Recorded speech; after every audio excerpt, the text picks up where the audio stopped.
Hey, I am making some tomato basil soup and thought I would jump on real quick. I just take for granted how easy this really is. And in order to try to get everything in here, it's hard for me to get in there too. But I just want to show you guys really quick with this Deluxe Cooking Blender how easy it is. Basically, whenever I have leftover tomatoes that need to get eaten up, I will make soup. I do it all the time. And I just want to show you guys how easy it is. Basically what I do is I just take whatever leftover I have. Today I have some leftover grape tomatoes and there's a Roma tomato in there.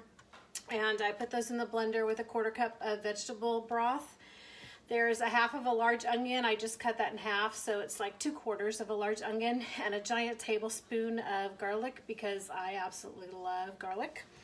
And then I'm going to throw in there this can of fire roasted tomatoes. They're already diced up. It gives it a nice spicy flavor as well as some of the extra juice to make it nice and soupy. I've had a few people ask me about how the can opener works, so I thought I'm just going to jump on, show you my soup, show you how the can opener works. It's super easy and I love it because it creates a smooth edge around the top of the can so that you don't accidentally cut yourself if you end up having to handle or touch the top of the can. But it also removes the lid so you don't actually have to touch the lid. Let me show you how that works. It lays flat on top of the can. The edge of the can goes in between the two gear mechanisms here. So you just put it on the can and like any can opener, you just twist it to take off the lid. There, I don't know if you heard that click, but that tells me that I got all the way around the edge of the can and it cut off. So I'm just going to take the handle here and turn a 1/4 turn backwards to release it. And there it pops off the can. And then on the side of the can opener, on the edge here are these little teeth. And this button on this side moves the teeth. And then you just use those teeth to grab the edge of the can and lift the edge up. And then you can take it, throw it away, so that you don't ever have to touch it. Now I'm just setting it down here because I'm a little far from my can opener, or from my trash can.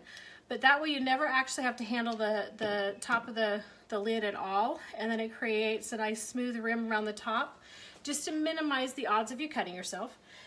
So I'm just going to dump the tomatoes in and then I'm going to let it get started. And what's going to happen is the blender will start to process this down. And as that gets processed down, so there's more room in top, I'm going to throw in some leftover vegetables that I have. I've got some celery and broccoli left over from the other day. So I'm going to throw those in there too, just to kind of add a little more nutrition. But the blender, there you go. It tells me, see if you can see it, it tells me here lid to let me know that the lid is not secure. The machine will not run unless the lid is locked in place. And when I put the lid on, you'll hear it make a noise. That sound tells me that the lid is locked in place, and when you move the lid, it makes that sound again to tell me the lid's ajar and the machine won't work. You can't turn the dial, it won't work at all if the lid is not securely engaged. The same as if it's not in place on the base properly. It makes that noise and it won't engage until it's secured back on there properly.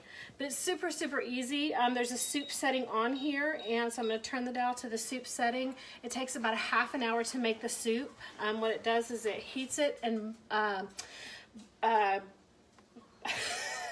just lost my train of thought.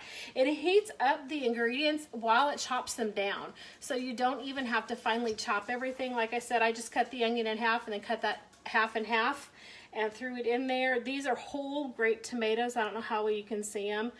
And the same with my odds and end pieces here. Like this is the end of the broccoli, or the end of the broccoli stalk. There's some celery stalk pieces in here too. And so like I said, once this gets processed down a little, I'm going to throw those in. And then when it gets to the very end of the cycle, it'll say add ingredients. And at that time, you can add extras if you want, like cheese. Cheese is really good in here if you got a nice sharp cheddar cheese. I'm going to put basil in it today because I like the tomato basil. But here, let me turn it on so you can see it work. You know, you just push the button in and then it's going to get started.